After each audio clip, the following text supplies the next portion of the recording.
Nós estamos falando muito de reforma. É o ano da reforma. 2016 é o ano da reforma. Nós temos ministrado sobre reforma, é o grande tema do ano. E eu quero falar hoje sobre estes pilares da reforma. E eu não vou falar da reforma protestante, que aconteceu em 31 de outubro de 1517.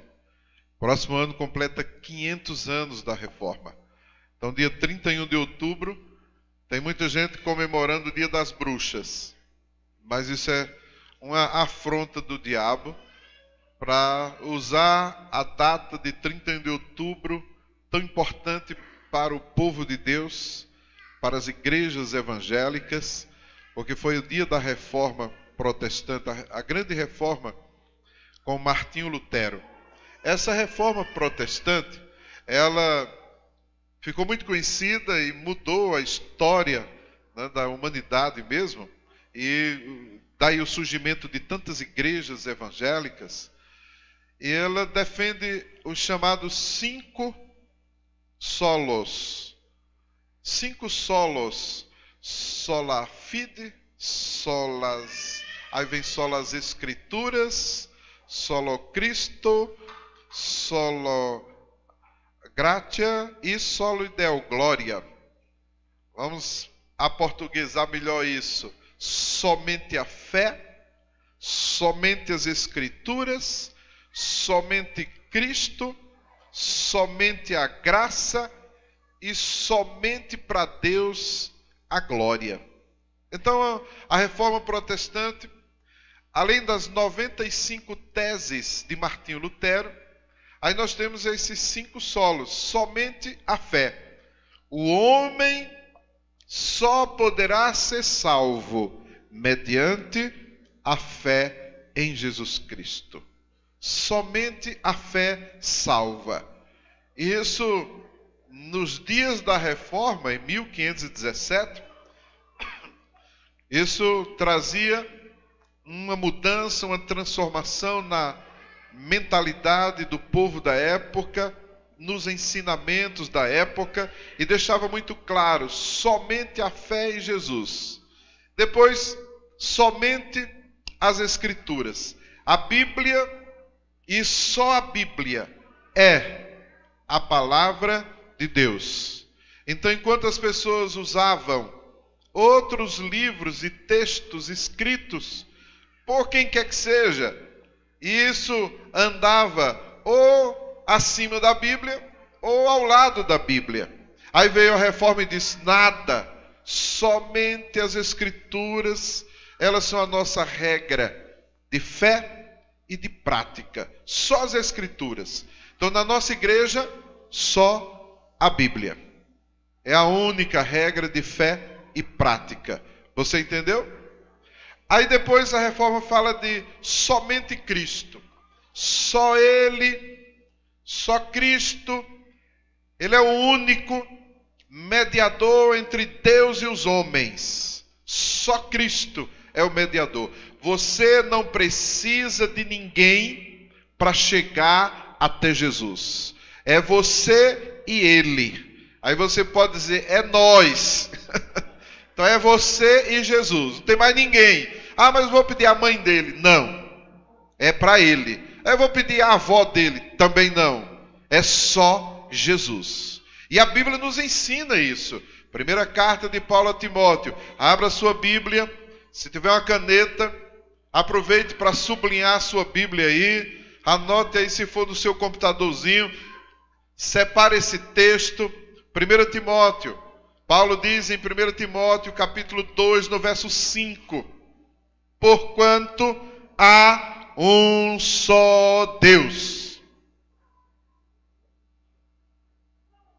E um só mediador entre Deus e os homens, Cristo Jesus, homem. Então, quantos mediadores existem? Um. Fale para a pessoa que está do seu lado, só tem um mediador. entre Deus e os homens. E o nome dele é Jesus Cristo. Dá um aplauso a ele aí bem forte. Ah, mas eu vou pedir para a mãe que o filho dá. Não. Não é assim que a Bíblia ensina. Você pode fazer do jeito que você quiser. Mas se você quiser fazer do jeito que Deus ensinou, e está registrado na Bíblia, aí você vai para a Bíblia e você cumpre o que a Bíblia está dizendo. Agora, se você quiser ir na conversa de qualquer que seja o líder religioso, fica à vontade. Mas aqui a gente está ensinando para você a Bíblia. Então é a Bíblia que vai nos nortear, nos ensinar e nos esclarecer sobre as questões espirituais. Diga amém. Então Deus diz na sua palavra, porque há um só Deus e um só mediador entre Deus e os homens, Cristo Jesus, homem. Então a reforma protestante veio para dar um impacto muito grande nas doutrinas que estavam sendo ensinadas na época, somente Cristo. A Bíblia nos diz em Atos dos Apóstolos, no capítulo 4, no verso 12. Atos 4:12. Se você abrir a sua Bíblia aí, pega a caneta e sublinha o texto. Olha o que diz a Bíblia. Em Atos 4:12. E não há salvação em nenhum outro, porque abaixo do céu não existe nenhum outro nome dentre os homens pelo qual importa que sejamos salvos. Ninguém pode te salvar a não ser Jesus. Fale isso para a pessoa que está ao seu lado, meu irmão. Não tem ninguém que consiga te salvar. Só Jesus. Confia nele, viu? Que só Ele pode te salvar. Dê um aplauso de novo a Ele.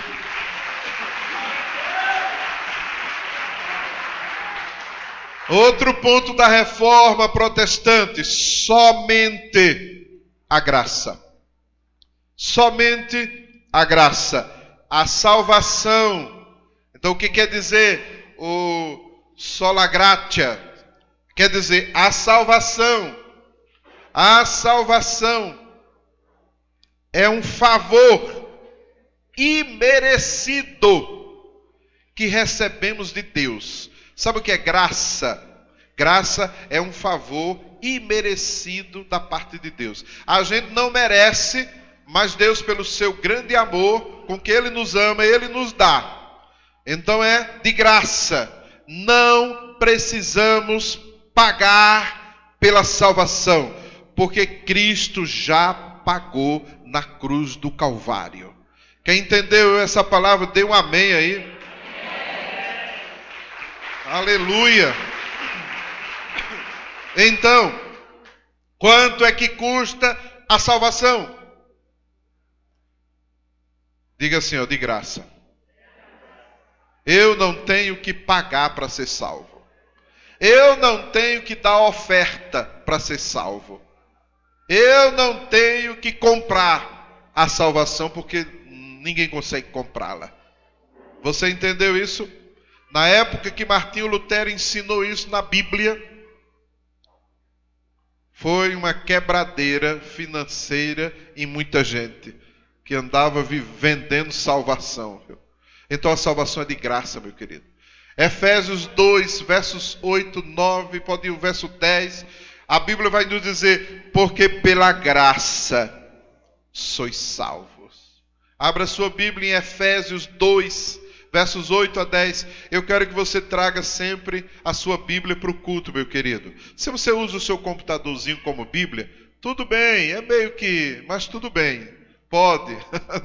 Eu também uso, até para umas leituras. Mas eu gosto muito de pegar o livro. Não sei se isso é coisa de quem passou dos 50. Mas, se você tem uma Bíblia aí, risca ela lá. Ó, pode, Efésios 2, de 8 a 10. Estes são textos bíblicos que todo discípulo de Jesus tem que conhecer de cor. Por isso que eu estou investindo um tempo aqui nessa palavra, para você observar esses textos, anotar. Se você ainda não gravou esses textos, anota, sublinha aí na Bíblia, porque pela graça sois salvos, por meio da fé. Isso não vem de vós, é dom de Deus. Não vem das obras, para que ninguém se glorie. Então a salvação não vem pelas obras. Você nunca conseguirá ser tão bonzinho que vai ser salvo. Não, é Deus que é muito bom. Ele é bom, Ele nos ama, aí Ele decide nos salvar. Você entendeu isso? Agora, uma vez salvo, aí a gente é salvo para praticar as boas obras. Nós não somos salvos pela prática das boas obras. Então eu pratico as boas obras, eu serei salvo. Não. Você vai praticar as boas obras, porque você já foi salvo. Quem crê nisso, dê um amém aí, ó. Então é só, pode aplaudir a Jesus aí bem forte mesmo. Ele merece. E o quinto solo é: só a Deus a glória. Dar glória a Deus é bíblico. Então, quando a gente está ministrando a palavra e você sente o desejo no seu coração de irromper com glória a Deus, faça isso. Estará sempre em ordem o dar glória a Deus, porque a glória pertence a Deus. Então diga assim: glória a Deus. Diga de novo: glória a Deus. Então, por que as igrejas evangélicas sempre falam glória a Deus? Sabe por quê? Porque esse é um dos pontos da reforma. O povo foi liberado para dar glória a Deus. Então é só para Deus a glória. Amém? Só para Deus toda a glória. Mas eu disse para vocês que eu não vou falar sobre a reforma protestante. Eu quero falar do tema da reforma que está sendo usado ao longo deste ano para as igrejas em células no modelo dos 12.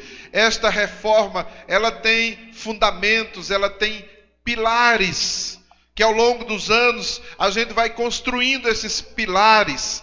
E são pilares de ensinamento, de doutrinamento bíblico para a igreja de Jesus Cristo, para você que é discípulo de Jesus. Então nós vamos formando os pilares desta reforma e ao final nos alegraremos com a edificação, com o grande prédio, com a grande construção de Deus em nossas vidas pela sua palavra. Então eu quero falar destes pilares que são importantes. E um dos pilares que nós temos trabalhado para ser reformado é a família.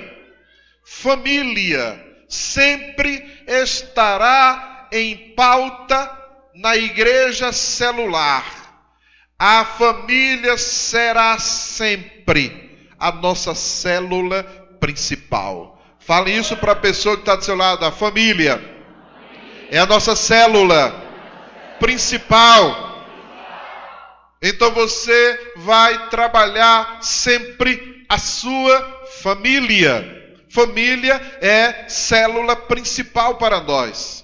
Eu não quero ver você indo liderar uma célula, indo ganhar vidas para Jesus e perdendo a sua família. Porque assim você não está fazendo nada. Está piorando ainda mais a situação. Então não é assim que nós vamos trabalhar. Mas isso não pode servir de desculpa para você dizer: estou com um problema em casa, por isso não posso liderar. Não. Cuide da sua casa e vá liderar. Não, mas é porque enquanto eu não resolver um problema, você sabe quando é que vai acabar os problemas na sua vida? Quando você partir para a glória. Então, tem muito o que fazer ainda. Então continue servindo e trabalhando na obra do Senhor. Diga amém. Isso, glória a Deus aí. Ó. Então nós vamos cuidar bem da nossa família. E quais são os cuidados que nós precisamos ter com a nossa família? Eu coloco em primeiro lugar o cuidado espiritual para com a nossa família. Cuidado espiritual. No livro de Josué, no capítulo 24, você pode anotar versos 14 e 15. Se eu for ler todos os textos e falar sobre eles, neste esboço que eu preparei hoje, nós vamos entrar aí pela madruga. Então eu vou acelerar aqui, o texto é muito conhecido. No livro de Josué, no capítulo 24, quando Josué trabalhou, substituindo Moisés na liderança, conquistou a terra, e o povo entrou na terra que Deus prometeu, terra que emana leite e mel, o povo começou a se desviar dos caminhos do Senhor. Josué, vendo o desvio do povo, o povo se envolvendo com a idolatria, com os ídolos daqueles que eles não tinham derrotado ou destruído, que conviviam no meio deles, aí Josué fez uma grande assembleia. Josué reuniu todo o povo de Deus e disse assim: olha, eu tenho liderado vocês ao longo desse tempo, eu tenho feito aquilo que Deus mandou, e vocês tomaram posse da terra prometida, mas eu estou observando que vocês estão se contaminando com a idolatria no meio do povo. Hoje nós vamos tomar uma decisão. Escolhei, pois, a quem vocês querem servir. Seus deuses lá, ou o Deus verdadeiro que nos tirou da terra do Egito, nos tirou da escravidão e nos entregou a terra. Decidam hoje o que vocês querem. Porém, entretanto, todavia, eu e a minha casa serviremos ao Senhor. Que essa palavra seja realidade na sua casa, na sua família. Que você abra sua boca e possa dizer como Josué: eu e a minha casa servimos ao Senhor. Dá um aplauso bem forte a Ele. Dá glória a Deus a Ele aí. A família é extremamente importante para o nosso êxito. Ninguém vence sem estar com a sua família equilibrada. A vitória não tem aquele prazer quando você não tem a sua família. E eu quero te dizer que hoje Deus começa a fazer uma grande obra na sua família. Hoje Deus vai trazer um avivamento na sua casa, na sua família, e vai usar você para isso. Vai te usar, meu irmão. Creia nisso. No Evangelho de Marcos, capítulo 8, verso 36, olha o que Jesus vai dizer: que aproveita ao homem ganhar o mundo inteiro e perder a sua alma.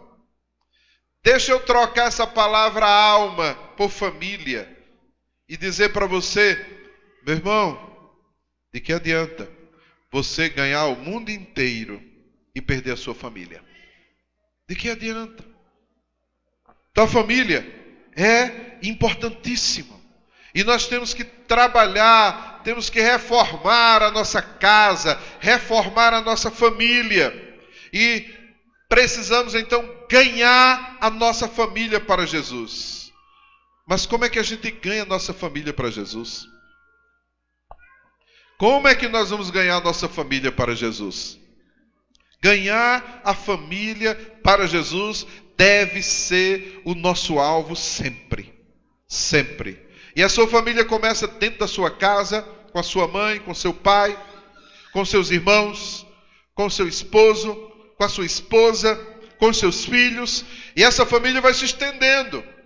E quando você resolver esse núcleo familiar mais perto de você, aí você vai trabalhar o núcleo familiar mais longe, porque aí tem os primos, aí tem os tios, as tias, tem os cunhados, e a família vai se estendendo aí. Nós temos que trabalhar para ganhar a nossa família. E talvez seja o campo missionário mais difícil, mais complicado para a gente mexer. Não é verdade? Às vezes você consegue evangelizar alguém lá fora e a pessoa te respeita, te escuta, te ouve, te dá atenção, mas quando você vai falar para dentro da sua própria casa, é um problema. Jesus, ele começou a fazer milagres, as pessoas iam atrás dele, onde ele passava era uma multidão. E ele dentro de casa, os irmãos, numa certa ocasião, disseram para ele: olha, vai fazer lá os teus milagres pela rua, onde as pessoas acreditam lá em você. Aqui não. Ó. E Jesus foi expulso de casa. Você já pensou que absurdo? Então a família é um grande desafio. Então não se sinta frustrado porque você ainda não ganhou a sua família. Mas se sinta estimulado a trabalhar com a sua família. Não é para desistir da sua casa. Não é para desistir da sua família. Tem uma promessa de Deus para você ganhar a sua família. Crê no Senhor Jesus e será salvo. Tu e a tua casa, meu querido. Então Deus vai cumprir essa promessa. Creia. Creia nisso. Como é que a gente vai ganhar a nossa família? Às vezes, sem palavra, mas com testemunho. O testemunho fala mais alto do que palavras. Chega um momento na sua evangelização, na sua casa, que o seu testemunho vai falar mais alto. O apóstolo Paulo, em 1 Coríntios 7,14, o apóstolo Paulo entrega uma estratégia para a mulher ganhar o marido não crente. O apóstolo Paulo entrega uma estratégia para o marido ganhar a mulher não crente. E ele vai dizer assim: o marido incrédulo é santificado no convívio da esposa. E ele diz mais: e a esposa incrédula é santificada no convívio do marido crente. E está lá no mesmo texto, 1 Coríntios 7. Aquele que tem o seu cônjuge que não é crente, seu marido não é crente, a Bíblia diz: não o deixe. A Bíblia não manda você deixar o seu marido, mas manda ganhar ele. Não é para deixar. Se ele permite você desenvolver a sua fé, pode ir lá no texto de 1 Coríntios 7 e você vai ver a orientação bíblica que nós temos sobre este relacionamento conjugal, para a gente ganhar o marido e para os maridos ganharem as suas esposas. Nós temos que cuidar espiritualmente da nossa casa. Olha, quando você se converte, entrou salvação na sua família. E quando você chega na sua casa, todo espírito maligno que tem na sua casa vai ter que sair. Vai ter que bater em retirada. Quando você chega na sua casa como crente, você vai incomodar o inferno. E aqueles demônios vão ter que sair da sua casa. Quando você chegar, chegou a presença do reino de Deus. E os demônios têm que recuar. Quem crê nisso aí, se expresse aí.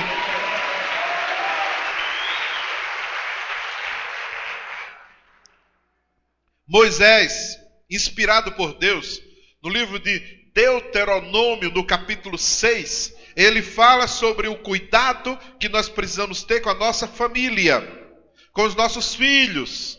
Deuteronômio 6, você já ouviu falar do Shema?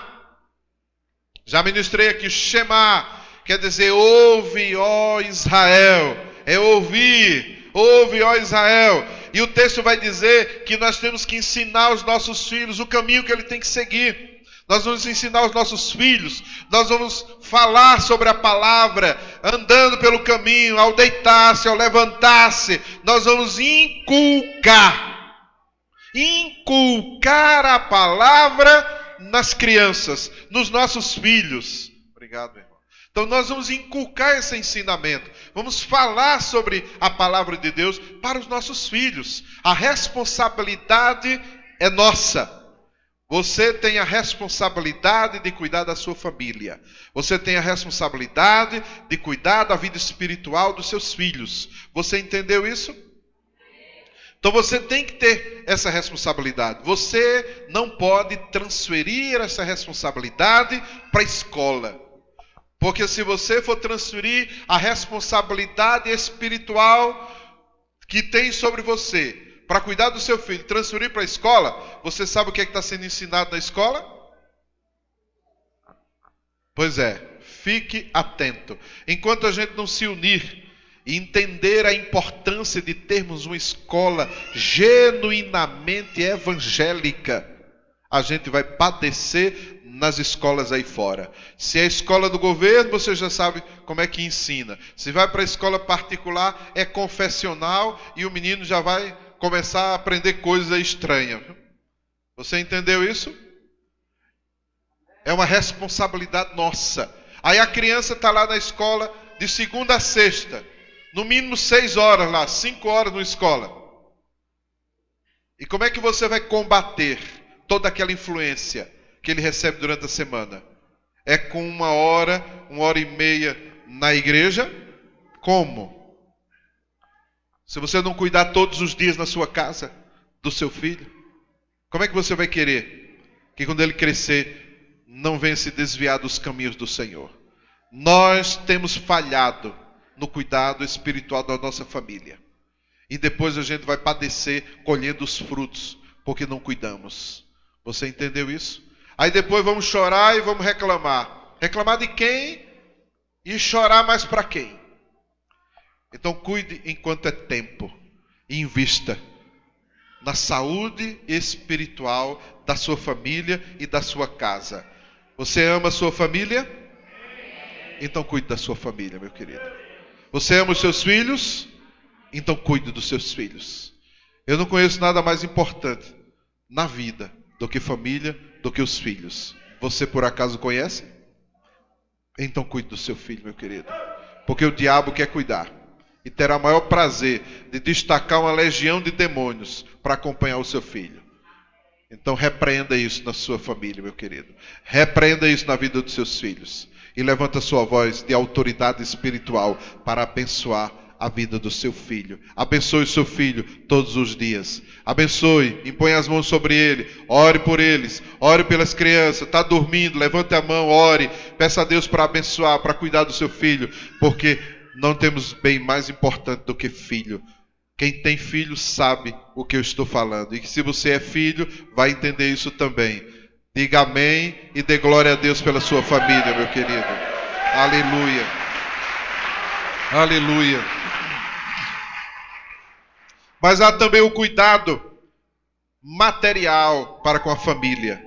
O apóstolo Paulo escreve a 1 Timóteo 5:8. Aquele que não cuida dos seus, especialmente ou principalmente dos da sua família, negou a fé. E é pior do que o incrédulo. Diga misericórdia. Nós temos que cuidar da vida financeira da nossa família. É responsabilidade nossa também cuidar das finanças da nossa família. O irmão Regis me emprestou um livro que mostra os costumes e hábitos dos judeus. E você sabia que o judeu, o pai, quando ele vê os filhos crescendo, eles começam a trabalhar, a ganhar o seu dinheiro, eles contribuem com 5% da renda pessoal. Não é assim, Regis? 5% do que ganha. Aí ele chega, o filho chega em casa e diz aqui: pai, dá da família. E se por acaso algum filho sofre algum prejuízo, o mundo continua firme lá para ajudar. E vai crescendo esse dinheiro. E um cuida das finanças do outro, protegendo a família da pobreza e da miséria. Já ouviu falar de um pai rico e filho pobre? Isso é muito estranho, não é? Então nós temos que cuidar da nossa família. Você sabia que eu me preocupo com a sua vida financeira? Um dos pontos que eu tenho me preocupado e tenho ministrado incansavelmente sobre a sua vida, meu querido discípulo, é para a sua prosperidade. É para a sua prosperidade, para você crescer. Porque eu sei que tem uma promessa de Deus para você prosperar. Deus tem uma promessa de prosperidade para a sua vida. Aí eu sei também que Deus se alegra com a nossa prosperidade. Aí o que é que eu faço? Eu puxo essa promessa de Deus, eu sei que Deus gosta disso e eu empurro você para receber essa promessa. Porque toda promessa de Deus, ela é condicionada a algo ou alguma coisa que nós temos que fazer. Você quer que Deus abra as janelas dos céus sobre a sua vida? Entrega os dízimos. Pode olhar lá na Bíblia. Malaquias 3:10. Entrega os dízimos. Sinto o maior prazer quando você prospera, meu querido. Então, eu quero que você prospere e muito. O povo de Deus tem que viver em prosperidade, porque é promessa do Senhor. Não tem nada errado nisso.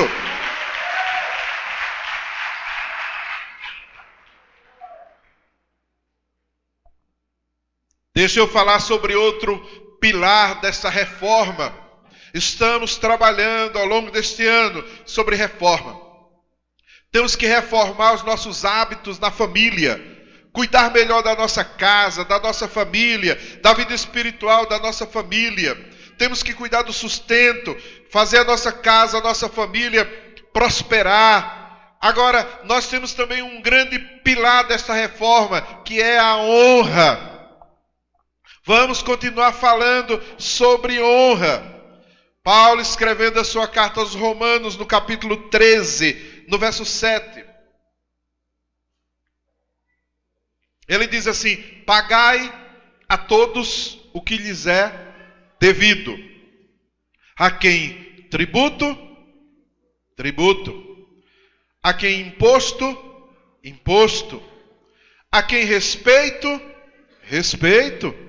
A quem honra, honra. Então é bíblico.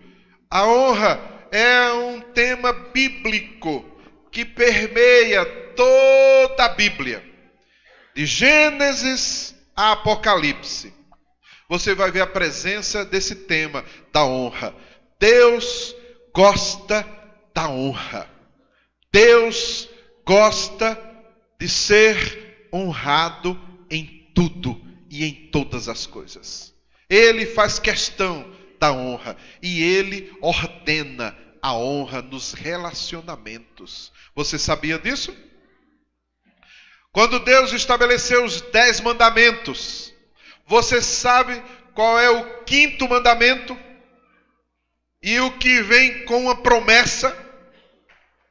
Honra a teu pai e a tua mãe, para que te vá bem na terra que o Senhor teu Deus te dá. Honra a teu pai e a tua mãe. Está lá nos 10 mandamentos, o princípio da honra. Honra. Eu estava lendo sobre esse assunto, sobre honra, e foi publicado um livro por um professor lá nos Estados Unidos, em Harvard. Harvard é a universidade mais famosa do mundo. Se não é a melhor, uma das melhores universidades do planeta Terra, viu? E esse professor em Harvard, ele escreveu um livro, e o título do livro, O Código da Honra. E qual é a teoria dele? Ele acredita que com a honra pode-se mudar o mundo.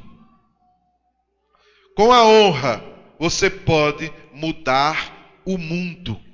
Ele atribui o caos nos relacionamentos, o caos nas questões da sociedade, a quebra do princípio da honra. Ora, ele não é evangélico, ele não é pastor, é um cientista, podemos dizer assim, é, na verdade, um filósofo. E ele diz: se a honra for restaurada na nossa sociedade, teremos um mundo melhor. A honra. Então nós temos como um pilar dessa reforma a honra. Temos que ensinar ao nosso povo sobre a honra. E essa honra tem que começar na sua casa. Lá vamos nós de novo para a família. Lá vamos nós de novo para o relacionamento familiar. Deixa eu te dizer uma coisa, meu querido. Se você desonrar o seu pai, se você desonrar a sua mãe, você vai ter uma maldição sobre a sua vida para arrastar para todo sempre. Porque Deus não deixa barato a desonra para com os pais. Você sabia disso? Por isso que um dos 10 mandamentos é: honra ao teu pai e à tua mãe. Todas as vezes que você quebrar o princípio da honra, seja em qualquer que for a situação, você vai colher o resultado negativo disso para a sua vida, meu querido. E todas as vezes que você preservar o princípio da honra, você vai ser abençoado. Você sabia disso? Se não sabe, está sabendo agora. E se já sabia, está reafirmado o ensino. A honra, ela tem que funcionar em todos os relacionamentos. A honra tem que funcionar nos pais, dentro de casa. Aí vem a honra aos líderes da nossa sociedade, aos governantes, a honra aos professores. Você já observou como os professores são desonrados em nossos dias? O absurdo, o caos, a inversão de valores que nós temos vivido hoje. Nós temos que corrigir isso. Temos que consertar isso. Os governantes que nós temos, infelizmente, eles têm quebrado o princípio da honra. Eles não se dão respeito. Eles não honram o voto que receberam. É ou não é verdade? E vão colher. Porque se ele não te honrou como eleitor, por que você vai votar nele de novo?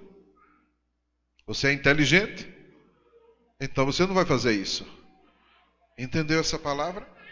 A honra nas alianças. A aliança do casamento tem que ser honrada. Esta aliança tem que ser honrada. O livro do profeta Malaquias. Você pensa que Malaquias fala só sobre dízimo? Vai ler lá. Deus diz assim: eu odeio, abomino, em outras traduções, o divórcio. Você sabe o que é o divórcio? Uma quebra de aliança. E Deus detesta isso. E você sofre as consequências com isso. Sofre ou não sofre? O livro de Deuteronômio fala sobre bênção e maldição. E quando você vai ver a maldição sobre o casamento, sobre a separação, é triste. E a gente tem que administrar isso. Temos que ensinar as pessoas a honra nas alianças, a honra nos negócios, nos contratos. Nós temos que honrar isso. Nós, como igreja, temos que restaurar o princípio da honra na nossa sociedade. Porque não resta mais nada na sociedade para se levantar o princípio da honra. A única chance que a nossa sociedade tem está na igreja. Você entendeu isso? E quando a igreja mesmo começa a quebrar isso, aí misericórdia. Aí não tem mais jeito. Só Deus mesmo. Então nós temos que ensinar sobre a honra. A honra aos pastores, aos líderes espirituais. Paulo, escrevendo a sua primeira carta a Timóteo, capítulo 5, verso 17. Ele diz assim: devem ser considerados merecedores de duplicada honra. Em outra tradução diz assim: dobrados honorários, os presbíteros que presidem bem sobre vós. Então os líderes espirituais são dignos de duplicada honra. Honre o seu líder espiritual. Honre o seu líder de célula. Honre o seu pastor. Honre o seu apóstolo. Se você honrar, você vai ser abençoado. Entendeu isso? Honre. Honre sempre. E você vai ver Deus te abençoar. E você vai ver a prosperidade de Deus chegando na sua casa. Agora, quer ver maldição sobre a sua casa? Quer ver maldição sobre a sua família? Começa a desonrar o líder espiritual que você tem. Vai lá na mesa e começa a falar mal do seu pastor, do seu líder, falar da igreja. Aí você vai ver a maldição bater na sua porta. E aí você nem sabe de onde veio. Pergunta ao diabo, ele vai te dizer quando é que ele entrou. Quando você desonrou espiritualmente aqueles que Deus colocou sobre você.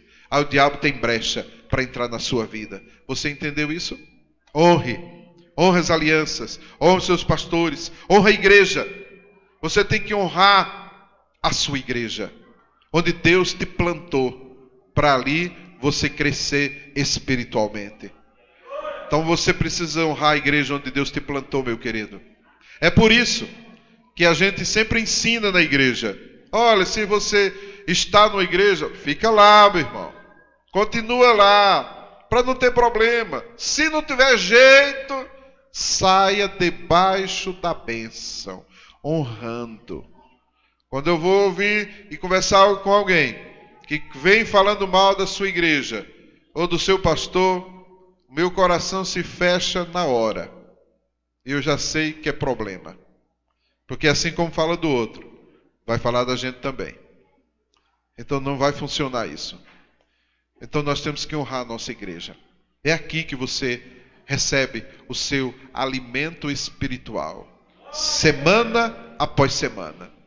É aqui que você é alimentado. É aqui onde você é protegido. Onde você é guardado pelo Senhor.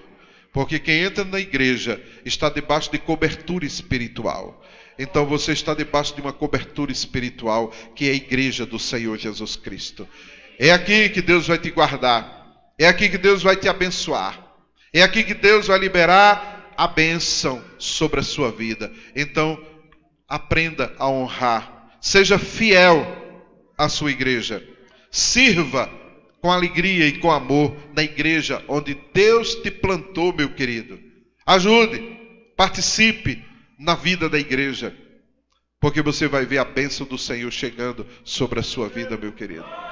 Honra nos relacionamentos, honra o seu líder, honra os seus pais, honra o seu empregador. Quem é o seu empregador? Quem é o seu patrão? Quem é aquele que paga o teu salário? Ore por ele, ore pela empresa dele, porque você vai prosperar assim, meu querido. E ore para você abrir a sua empresa, porque Deus quer te colocar em lugar de honra sempre, meu querido. Creia nisso. Agora você precisa ser um bom funcionário para você poder saber ser um bom empresário.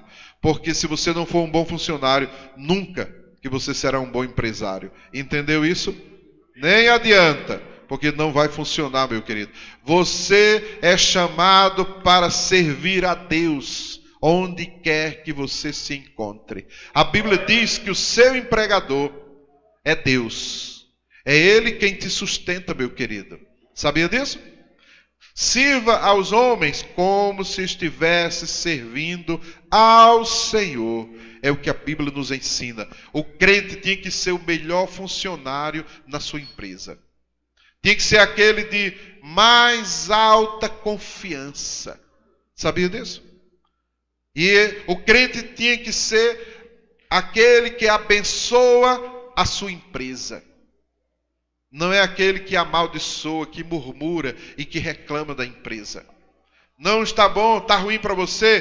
Tenha a honra e a dignidade de chegar para o seu empregador e dizer para ele: meu tempo acabou aqui. Agradeço pelo tempo que eu estive aqui. Me dê as minhas contas e me libere. Acabou. Saia na bênção. Mas não sabe o que é que muitos crentes dizem? Não vou sair não, vou perder meus direitos. Eu vou ficar lá infernizando. Você é demônio para infernizar por acaso? Entendeu? Não, mas eu tenho que... Você não tem nada. Absolutamente nada. É Deus quem te sustenta, meu querido. Confie no Senhor. E Deus vai te abençoar e vai te colocar no lugar de honra. Honra o Senhor. Acima de tudo e de qualquer coisa, honre a Deus. Honre ao Senhor com os seus bens e com as primícias de toda a tua tua renda.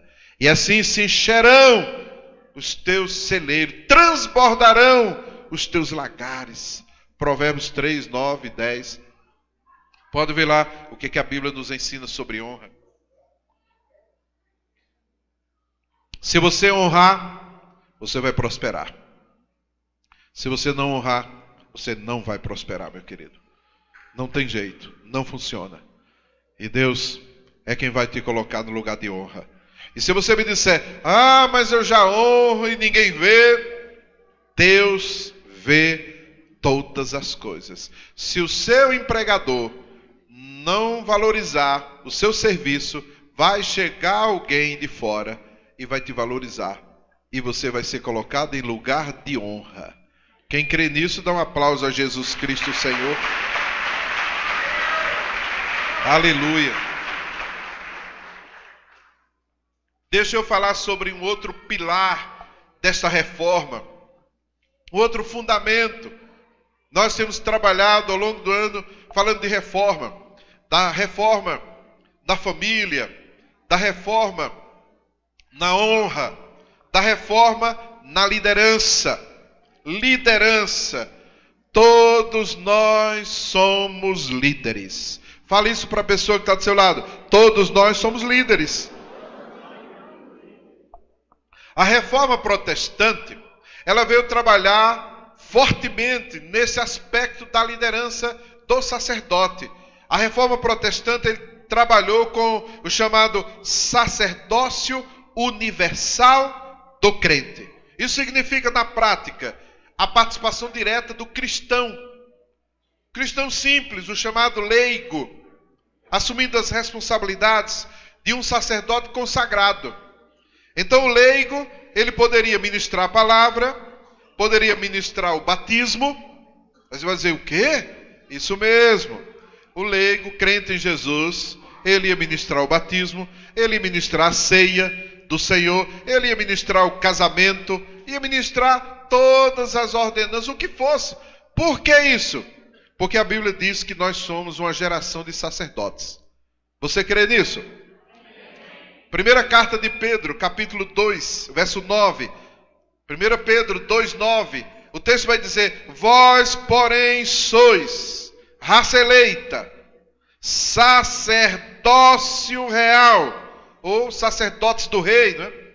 Que o rei é Jesus. Sacerdotes, vocês são uma geração eleita, vocês são uma geração de sacerdotes, vocês são uma nação santa, vocês são um povo de propriedade exclusiva de Deus, a fim de proclamardes as virtudes daquele que vos chamou das trevas para a sua maravilhosa luz.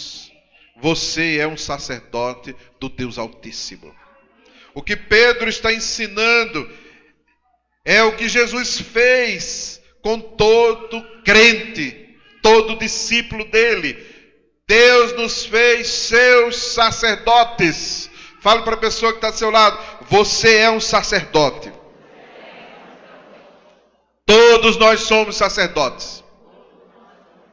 Nós somos sacerdotes. Todos são líderes. Por quê? Ora, o sacerdote não é um líder? O sacerdote é um líder espiritual. Então, se você é um sacerdote, você é um líder. Quando Deus criou o homem, está lá em Gênesis, no capítulo 1, versos 26 até o verso 28.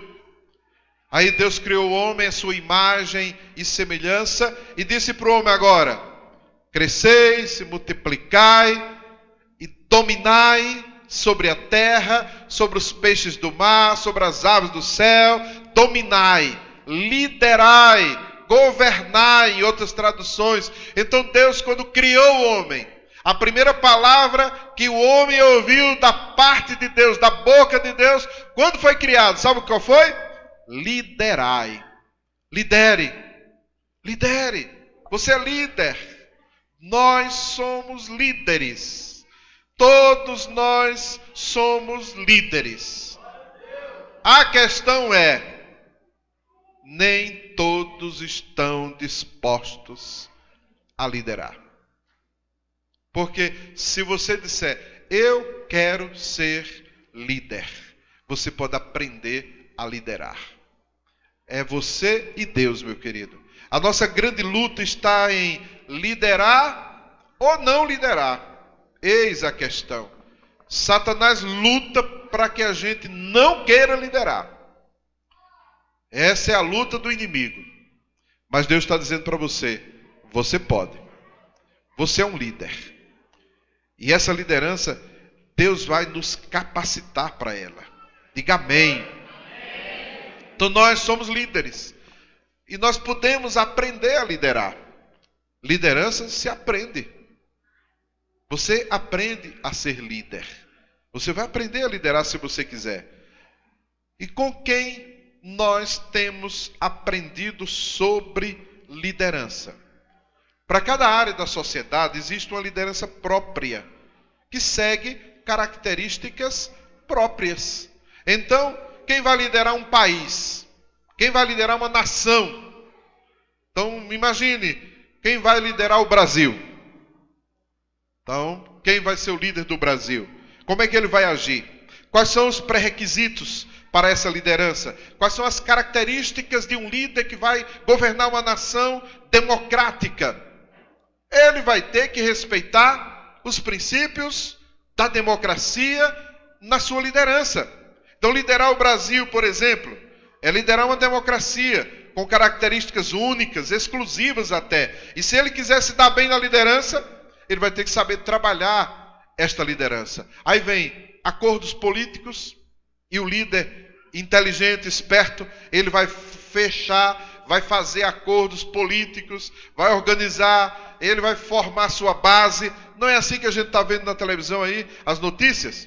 E alguns vão até comprar voto para isso. É o jogo. É o jogo. Ele vai liderar um país. Agora imagine liderar uma empresa. Para liderar uma empresa, uma sociedade anônima, ele precisa ter um certo perfil, um certo tipo de liderança. E essa empresa, se ela for uma multinacional, ele terá que agradar aos seus investidores, ele terá que prestar contas ao conselho, ele vai ter que dar resultado na sua liderança, na sua diretoria. E aquele que não quiser trabalhar rua, ele vai ter que dar um jeito, porque ou ele faz assim, ou é ele que roda. Ele tem que dar resultado. É a liderança. A empresa exige características próprias do líder que vai aceitar esse desafio. Liderar uma igreja, aí é diferente. Para liderar uma célula, aí é diferente. Porque você não está pagando salário a ninguém. Não é uma empresa sua que você vai demitir. Você entendeu a diferença? Não se pode liderar uma igreja do jeito que se lidera uma empresa. Não se pode liderar uma igreja como é se liderar uma nação. Não tem acordos políticos, ou pelo menos não deveria. Numa igreja tradicional, que funciona a democracia. Então o pastor é eleito e está lá no estatuto. Enquanto bem servir, ele continua. Mas no dia que ele não tiver 51% dos votos, rua. Aí o que é que o pastor vai ter que fazer? Acordos políticos. Visitar A, B ou C, fazer amizade, se segurar. E se ele errar, não repreende ele não, porque senão você perde tantos votos. Meu Deus, misericórdia. O que é que fizeram com a igreja de Jesus? Agora numa igreja bíblica, onde Deus é quem manda, é Deus quem levanta o pastor. É também Deus que tira. Esse é o problema. É diferente de um ministério livre, independente, onde o pastor foi constituído por Deus, e assim nós cremos, e só Deus vai tirá-lo da liderança. É assim que a igreja tem que funcionar. Não se pode liderar, ou pelo menos não se deve, liderar uma igreja como se estivesse liderando uma empresa particular, uma organização política, uma nação, um país. O pastor tendo que agradar A, B, C, D, E, F, bota o alfabeto inteiro. Não se lidera um povo santo, povo de Deus, nação santa, como se estivesse liderando empregados. Porque vocês não são empregados de ninguém. Vocês pertencem ao Rei dos Reis, Senhor dos Senhores. Vocês são ovelhas de Jesus Cristo, Senhor. E Ele tem ciúme das suas ovelhas. Você entendeu isso?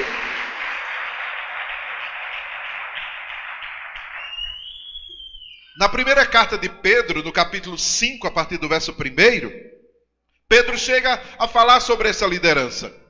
E ele vai falar sobre esta liderança que é bíblica.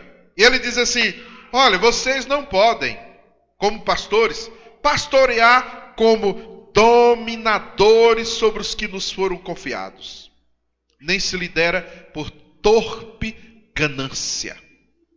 Está lá 1 Pedro, capítulo 5, do verso 1 até o verso 4, você vai ver sobre isso. Então não podemos, de maneira nenhuma, querer liderar uma igreja, querer liderar uma célula, se não for na dependência de Deus. O que as pessoas querem ver em nós é Cristo. Você entendeu isso? As pessoas olham para o seu líder espiritual e eles querem ver a vida de Deus no seu líder. Ele não quer ver estratégias humanas e sabedoria humana. Entendeu? É assim que deve funcionar. E nós temos que aprender assim. Mas qual é o exemplo maior que nós temos? Qual é o exemplo maior que nós temos de líder? A gente vai vendo a lista dos líderes aí na nossa sociedade. Há bem pouco tempo, alguns desses líderes eram considerados o modelo, os bem-sucedidos. Eike Batista. Já viram as entrevistas com ele? Hoje, cadê o homem? Eike Batista, a presidente da Petrobras, Graça Foster. Cadê? E agora vem as construtoras. O grande líder, Jorge Gerdau, Marcelo Odebrecht. Nomes aí. São os líderes. Outros líderes bem-sucedidos. Abílio Diniz, Antônio Hermílio de Moraes, Jorge Paulo Leman, Joseph Safra, Silvio Santos, Roberto Setúbal, do Itaú, Luiz Carlos Trabuco, do Bradesco, o brasileiro David Neeleman, fundador da JetBlue e da Azul no Brasil, brasileiro, Luiz Helena Trajano, da Magazine Luiza, Guilherme Leal, da Natura, e tantos outros líderes. A nossa referência está no líder dos líderes. O maior líder que a história já nos ensinou e nos falou. O maior líder que o mundo conheceu. O maior líder até hoje. Ele se chama Jesus Cristo de Nazaré. O maior líder na história da humanidade. O maior líder. Nós precisamos aprender a liderar com Jesus. A nossa liderança é para liderar o povo de Deus. E é para servir a Deus. Se a gente se espelhar em Jesus, vai dar certo a nossa liderança. Vai dar certo a nossa liderança na família. Vai dar certo a nossa liderança na célula. Vai dar certo a nossa liderança nas empresas. Vai dar certo a nossa liderança no mundo dos negócios. Vai dar certo a nossa liderança na igreja. Se a gente liderar como Jesus liderou. E para Jesus, líder é aquele que serve. Fala isso para a pessoa que está do seu lado. Líder é aquele que serve. Na liderança de Jesus é assim. Quem quer ser o primeiro? Levanta a mão aí. Vai lá para o final da fila. Porque os últimos serão os primeiros. É para dar um nó na cabeça dos líderes atuais. Porque é tudo o contrário. A liderança de Jesus ela é feita por amor. Você tem que amar. Amar as pessoas que você está liderando. Amar o seu trabalho. Amar a sua célula onde você está. Tem que amar as pessoas. A liderança de Jesus é assim. Ele chama e ele capacita a gente para fazer o trabalho. É assim que funciona. É assim que Jesus quer que seja. Jesus nos chama para liderar. É Ele quem escolhe. É Ele quem chama. É Ele quem separa. É assim que funciona. Eu lembro que quando eu comecei a estudar no seminário, eu estava me preparando não sei para quê. E um professor perguntou a mim, uma certa ocasião no seminário, e ouvindo os seminaristas que tinham chegado para estudar teologia, e ele perguntou, e vocês? E foi um por um, e que chega a minha vez, perguntou se eu queria ser pastor. Eu disse assim, olha, para falar a verdade, eu não sei o que eu estou fazendo aqui. Porque pastor eu sei que não é. Eu penso em outras coisas, sei lá o que, mas pastor, essa eu já sei que não é. E ele disse assim, mas Deus faz muita coisa e nos surpreende. E faz mesmo. Porque Deus é Deus. Ele é quem nos chama. E para Deus é assim, quem se oferece não presta. Os oferecidos, ele não está muito interessado não. Ele chama. Espere, que ele vai te chamar. E vai chegar a sua hora. Vai chegar a sua vez. É assim que funciona. Deus nos chama e nos capacita para fazer a obra. E Ele vai nos levar ao êxito naquilo que a gente fizer. Agora, o sucesso é diferente do sucesso do mundo. O sucesso no chamado nosso é fazer a vontade de Deus. Aí está o êxito. Aí está o grande sucesso. Se a gente olhar a vida de Paulo, Paulo era um soldado romano, de uma patente alta, então tinha um bom salário, tinha soldados sob o seu comando, ele era respeitado no meio dos judeus, porque ele era um rabino, um mestre, ele foi criado aos pés do sábio Gamaliel. Aí no dia que ele se encontrou com Jesus, ele perdeu seu emprego, perdeu a sua autoridade dentro das sinagogas e começou a ser perseguido pelos judeus. Aí, no final da história, Paulo morre partido ao meio, cerrado ao meio. Pergunta a um empresário desse se Paulo teve sucesso na vida. Ele vai dizer, que é isso? Deu tudo errado para ele.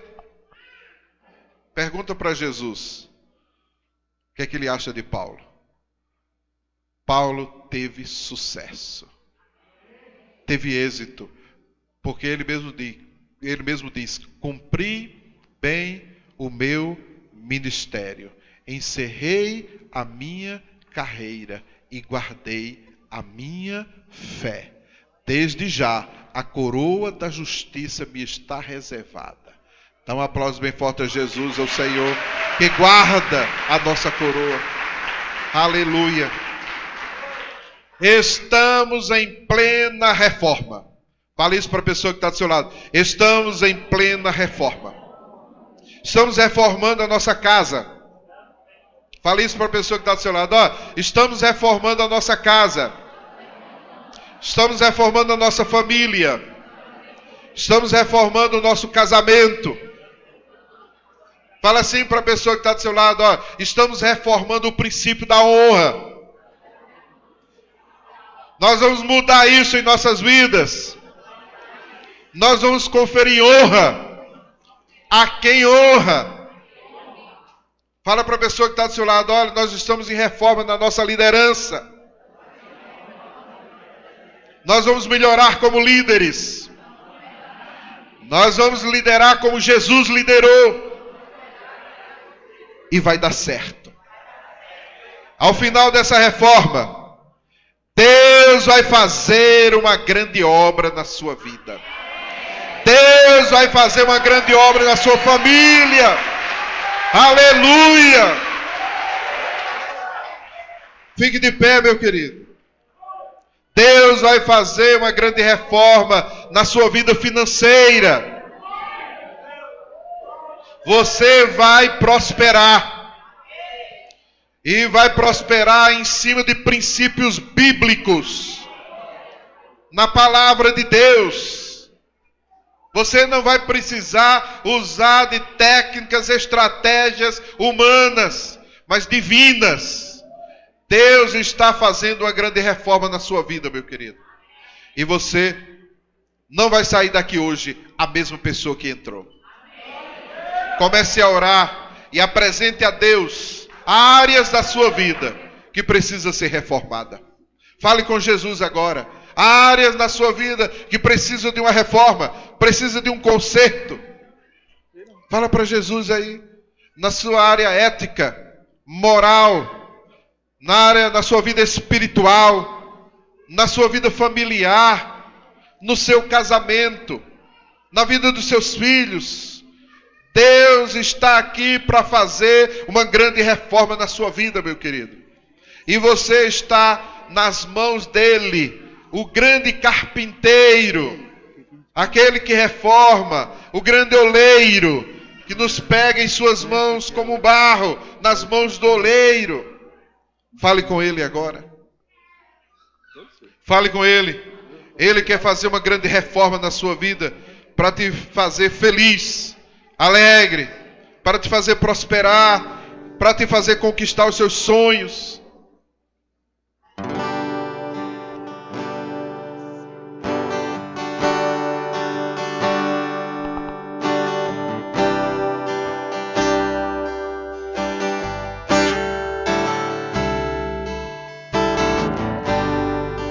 Uma chance igual a essa, talvez eu não tenha mais.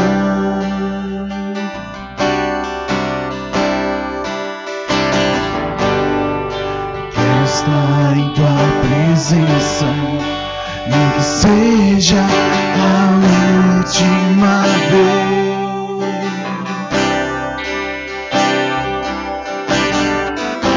Se tiver que gritar, eu gritarei.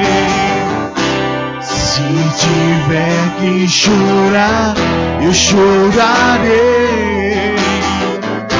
Se tiver que humilhar o meu espírito, assim o farei. Me dá mais uma chance. Eu quero nascer no teu espírito. Eu quero matar minha carne, fazer tua vontade, doce Espírito. Que a minha vida seja tua vida, Jesus.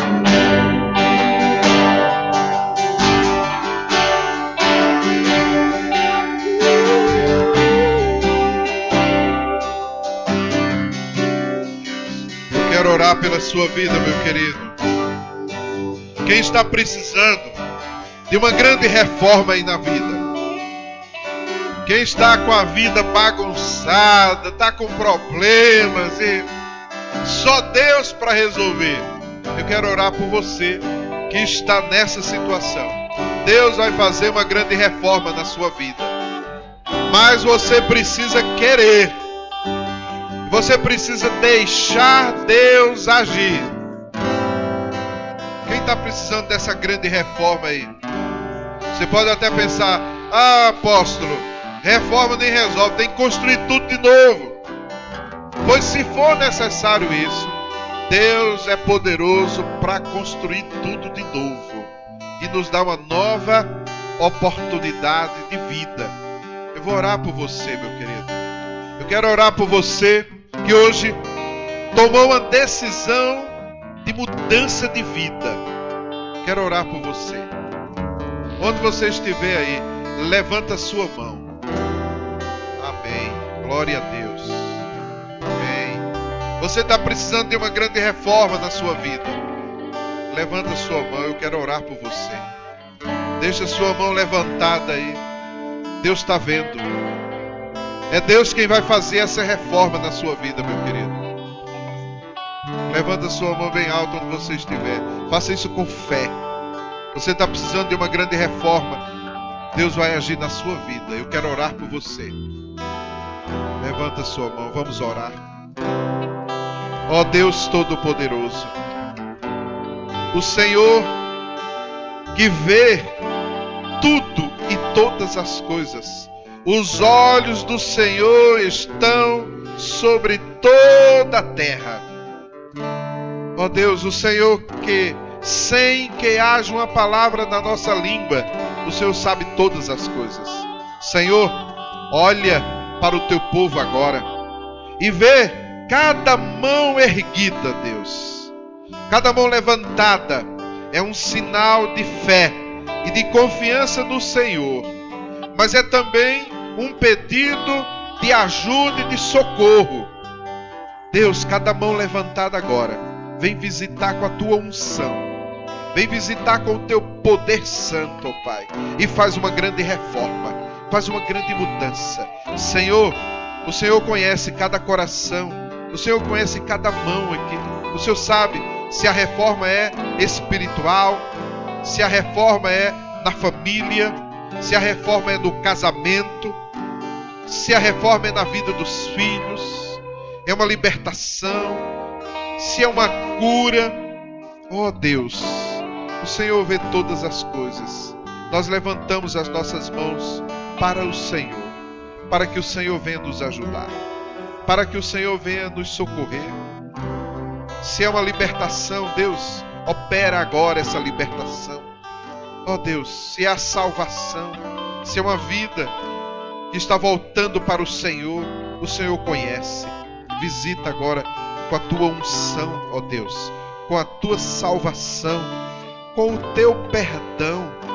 Deus, se é uma reforma na vida financeira, se é uma necessidade de ser fiel ao Senhor nos dízimos, nas ofertas, visita agora, Deus, e ajuda. Nós queremos, ó Deus, fazer a tua vontade, Senhor. E queremos essa reforma na nossa casa, na nossa família. Queremos essa reforma no princípio da honra. Queremos essa reforma em nossa liderança, Senhor. Ó Deus, precisamos dessa reforma nas nossas finanças. O Senhor conhece tudo e todas as coisas.